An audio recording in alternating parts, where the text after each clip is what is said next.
A millionaire's fiancé wanted to humiliate his old high school girlfriend and ex-girlfriend, who worked as a simple teacher, by inviting her to their wedding among the elite. But when she walked into the hall, everyone froze. "This can't be happening," the bride said, and collapsed unconscious. Ethan Cole pressed the button for the 42nd floor, loosening the knot of his silk tie. The billion-dollar contract was signed. A message from Jessica lit up his screen, a reminder about the meeting with the wedding planner. "Mr. Cole, your mother is on the line," his assistant interrupted. "Not now, Natalie. She insists it's urgent."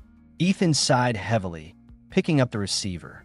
"Ethan, honey, have you sent out all the invitations?" "Almost all of them, Mom. What's wrong? Is it true you invited Chloe Vance?" In a silence that followed, Ethan walked over to the massive window with a view of New York. "Yes, I invited her." "Why? Honey, after all these years. She doesn't deserve." "Mom, I have a meeting. We'll talk later." He hung up.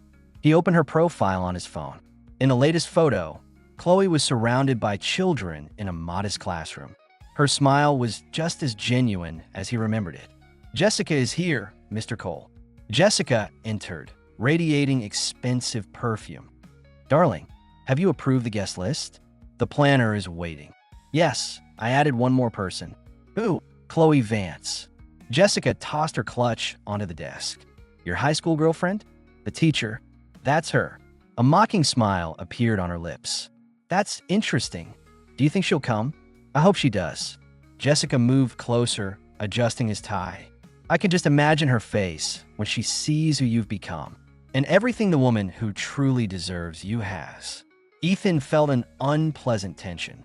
"It's just an invitation, Jess." "Of course, darling. Just an invitation." The Summit Restaurant. Jessica spread the guest list across the tablecloth. "The Vanderbilts confirmed. Dad insists the governor sit at our table." Ethan glanced at his phone.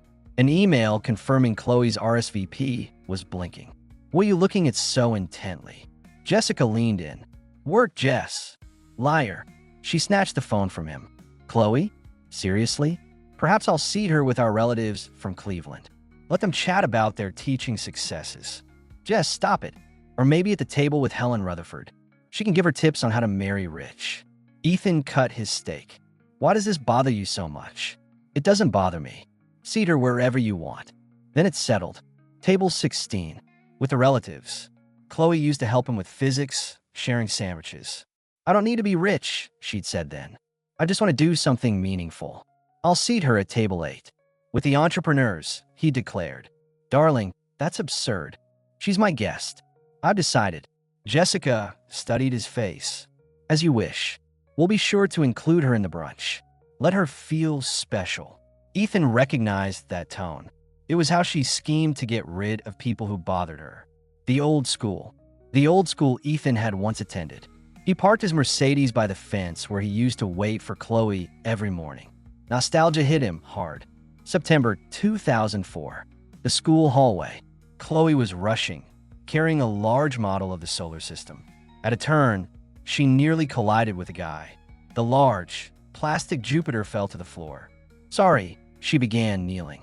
But the guy had already picked up Jupiter. "It's okay." "What is this, a planet?" he asked with a smile. "Jupiter, to be precise. It's part of my model."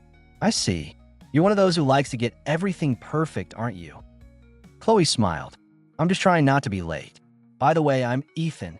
"Chloe, are you heading to Mr. Michael's physics class?" "Yeah, and if we stand here any longer, we'll both get kicked out." "Wait," Ethan caught up. "Has anyone ever told you that you look like a straight A student?" "Has anyone ever told you that you talk too much?" she retorted. "Fair point." After that, they spent afternoons in the library. Chloe explained complex problems to him. "I want to build schools," Ethan said one day. "Not these gray boxes, but bright buildings with gardens and libraries." "And I'll work in one of them," Chloe replied. In their senior year, Ethan won a scholarship to Harvard. "You're going to change the world," she said that night on the observatory deck. "Come with me." "You know I can't." "My family." They kissed, promising to write. But then Harvard swept Ethan up. New friends, new priorities. Chloe's letters became less frequent, and Ethan's replies grew shorter. One day, a photo arrived, Chloe in a graduation gown. I did it, her message read. How are those schools coming along? Ethan never replied. Now he stood by the same fence. In the rearview mirror, the gray school building disappeared along with his memories. PS 18. Ms. Vance, I finished the assignment. Chloe walked to the desk. PS 18 buzzed with the voices of third graders. On the walls hung posters and a model of the solar system made of clay. Chloe, this is for you. The secretary appeared at the door, handing her an exquisite envelope. The bell rang. The children ran into the yard. Chloe said a disk. Ethan Cole and Jessica Miller request the pleasure of your company. Her hands trembled. Bad news. No, just a wedding invitation.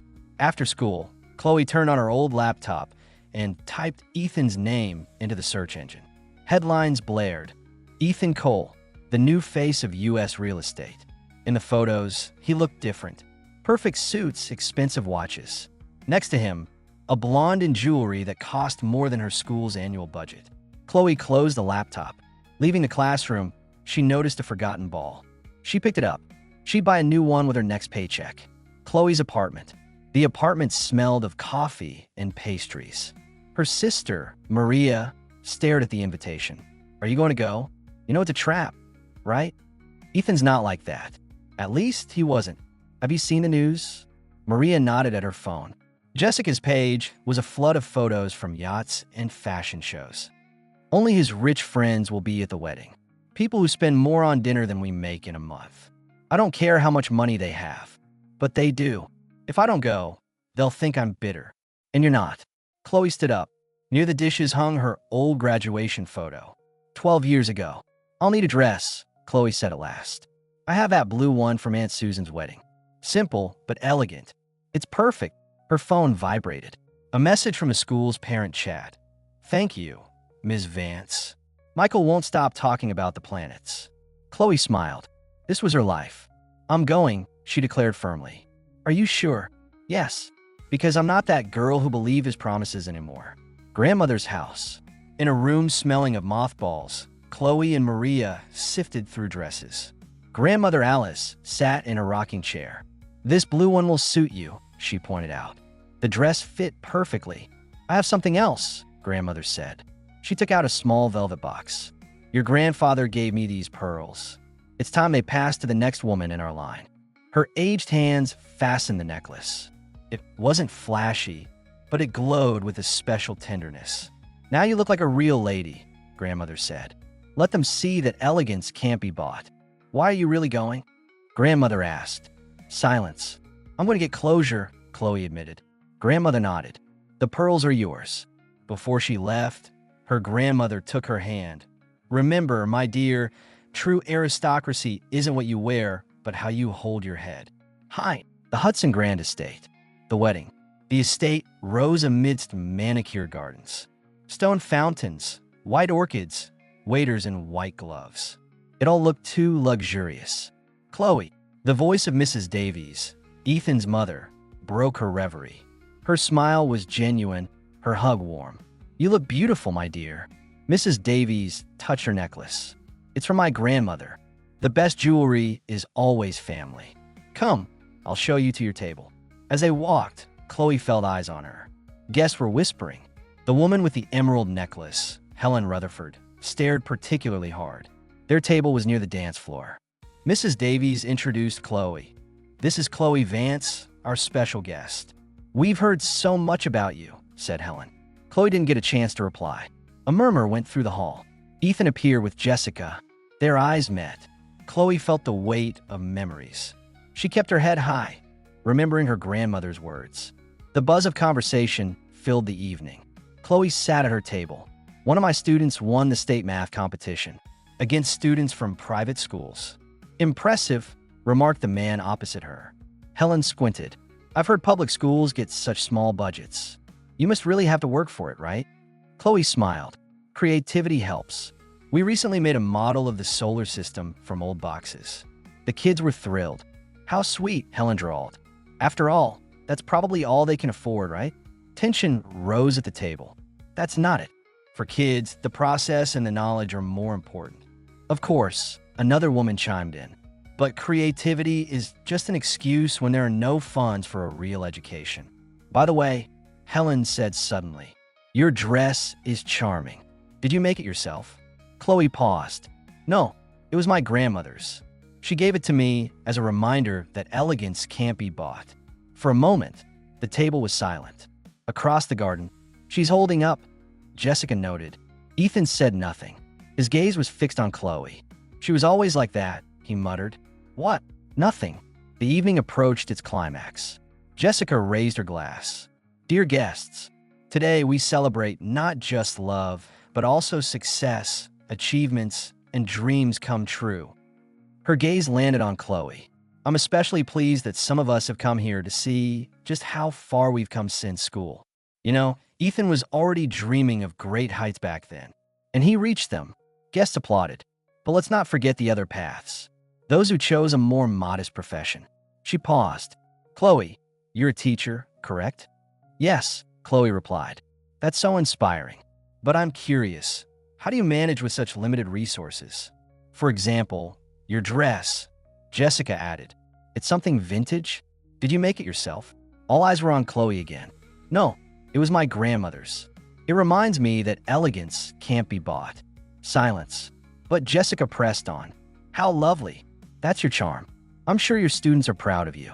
It must be hard for them to imagine what it's like to live in a world like ours. They don't need to, Chloe replied, her voice firm. Jessica raised her glass. Then let's toast to Chloe, who has proven that one can find charm even in modesty. Her words dripped with mockery. Thank you, Jessica, Chloe said with a small smile. I like to raise a glass, too, to the hope that people can maintain kindness and respect, regardless of where they are. Some applauded. Ethan gripped his glass nervously. Mrs. Davies came over to Chloe. You handled that beautifully, dear. I'm used to it. When Jessica finished, Chloe stood up. Leaving already? I have lessons tomorrow. On her way out, she approached the main table. Thank you for the invitation, Chloe said, handing Ethan a wrapped book. I hope you have a happy life. Ethan took the book. It was the poetry collection they used to read together. I'll walk you out, Mrs. Davies intervened. They walked through the garden. You've stayed true to who you always were, Chloe. That's worth more than all my son's millions. Thank you. The taxi was waiting. The car pulled away. Through the window, she looked back at the estate, where Ethan stood holding the book. Their eyes met.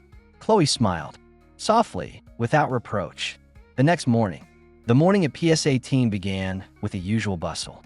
Ms. Vance, were you at a wedding yesterday? Lily asked. Yes, Lily, but now we have a lot of work. Around lunchtime, a dark car parked by the schoolyard. Ethan appeared at the classroom door. He looked tense. He was holding a folder. Ethan, what are you doing here? I came with a proposal. The Cole Foundation wants to launch a program to support schools. Scholarships, new equipment. Chloe silently opened the folder. And there were plans for gardens and libraries. Why did you decide to do this? Ethan lowered his gaze. Because someone reminded me of who I wanted to be. We don't need charity. It's not charity, Chloe. It's atonement. She was silent. If you're serious, you need to present this to the school board. I'm ready. By the way, Saturday classes start at 9 a.m. If you really want to remember what it's like to build something meaningful. Ethan smiled. A few weeks later, PS18 was alive with activity. Workers were installing new equipment.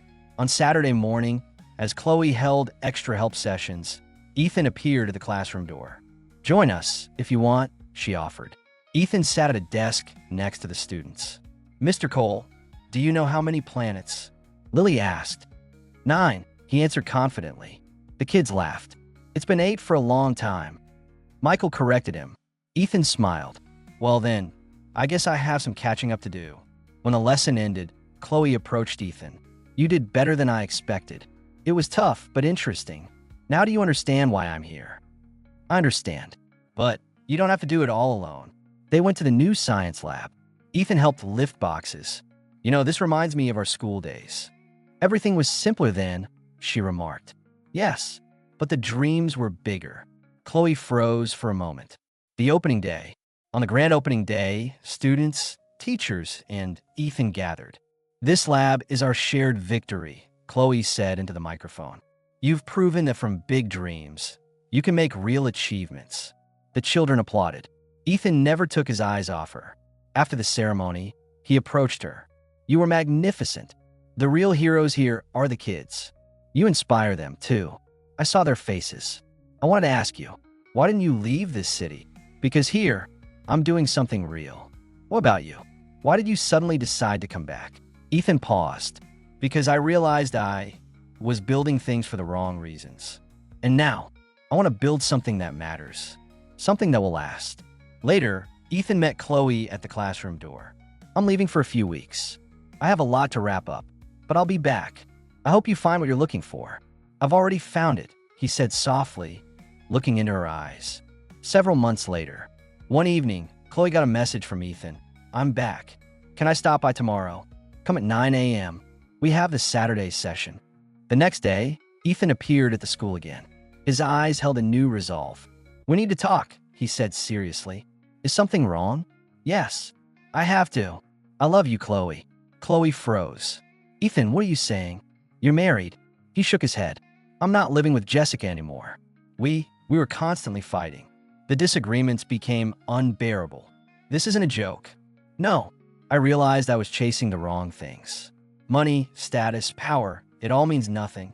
And you were always the one who understood me best. Chloe was silent. Why are you telling me this now? Because I don't want to live a lie anymore. You reminded me of who I am. She was silent for a long time. Then she gave a weak smile. You really left it all behind. Yes, I made my choice. Chloe nodded. Then, maybe we can try.